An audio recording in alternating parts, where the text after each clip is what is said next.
আসসালামু আলাইকুম ওয়া রাহমাতুল্লাহি ওয়া বারাকাতুহু। সম্মানিত দর্শক শ্রোতা ভাই ও বোন, সহিহ মুসলিম শরীফে ইখলাস সম্পর্কে উল্লেখিত রাসূলুল্লাহ সাল্লাল্লাহু আলাইহি ওয়াসাল্লামের একটি হাদিস আপনাদের সামনে উপস্থাপন করছি। রাসূলুল্লাহ সাল্লাল্লাহু আলাইহি ওয়াসাল্লাম বলেন, ইন্নাল্লাহা লা ইয়ানজুরু ইলা আজসামিকুম ওয়ালা ইলা সুওয়ারিকুম ওয়ালাকিন ইয়ানজুরু ইলা কুলুবিকুম। নিশ্চয়ই আল্লাহ তাআলা তোমাদের শরীর কাঠামোর দিকে দেখেন না, তোমাদের সৌন্দর্যের দিকে তাকান না।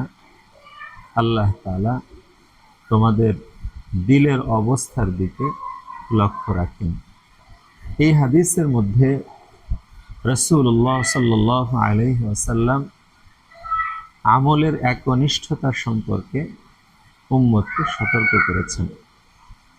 ইখলাস বলতে আমরা কি বুঝি? ইখলাস হলো এমন একটি গুণ, যেই গুণের মাধ্যমে বান্দা তার প্রতিটা আমল একমাত্র আল্লাহ পাকের সন্তুষ্টির জন্য করবে। দুনিয়ার কাউকে খুশি করা কিংবা দুনিয়াবি কোনো স্বার্থ হাসিলের জন্য কাজটি করবে না। ইখলাসের অনেক উপকারিতা রয়েছে। তন্মধ্যে কয়েকটি উপকারিতা হলো,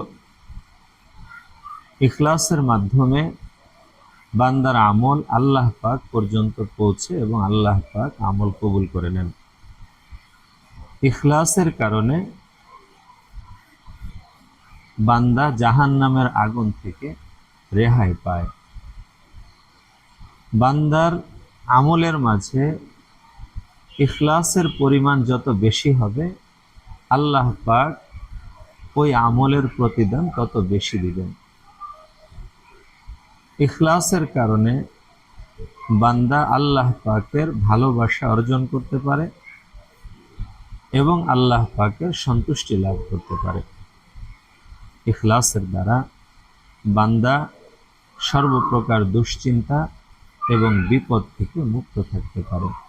আল্লাহ রাব্বুল আলামিন আমাদের সকলকে ইখলাসের সাথে আমল করার তৌফিক দান করেন।